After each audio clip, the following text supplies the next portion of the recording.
Qarabağ Universitetinin qarşısındakı dayanacaqdayıq. Yeni istifadəyə verilən marşrutun Xankəndin harasına getdiyini görmək və sizə göstərmək üçün biz də avtobusla səyahətə başlayırıq.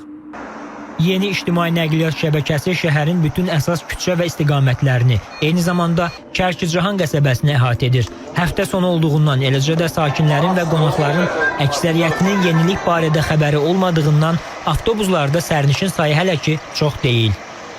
Bakıda yaşayırdım, biz köçdük gəldik Ağdərəyə. Yəni, ona görə bura müraciət elədim. Bugündən yəni işimiz başladı, hamı razılıq eləyir. Bugün ilk dəfədir ki, bu marşruta minirəm. Çox gözəl, bəyənilsin. Heç ağlımıza da gəlməz ki, bir gün Xankəndində belə bir gözəl marşrutda biz şəhəri gəzərdik.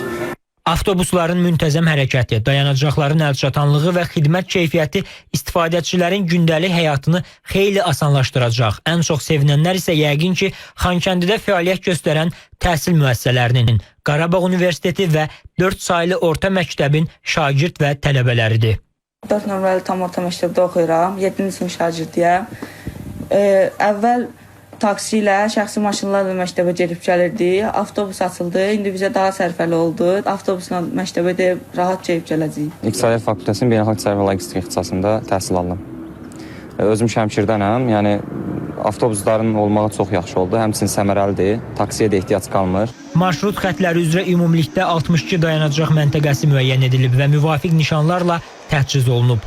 Qeyd edim ki, şəhər daxili ilkin mərhələdə 3 marşrut xətti fəaliyyət göstərəcək və şəhərin əsas küçə və prospektlərini əhatə edəcək. Bakubas MMC tərəfindən 10 müasir, ekoloji cəhətdən təmiz, elektrik mühərriki nəqliyyat vasitəsi 15 dəqiqə intervalla sərnişinlərin xidmətində olacaq.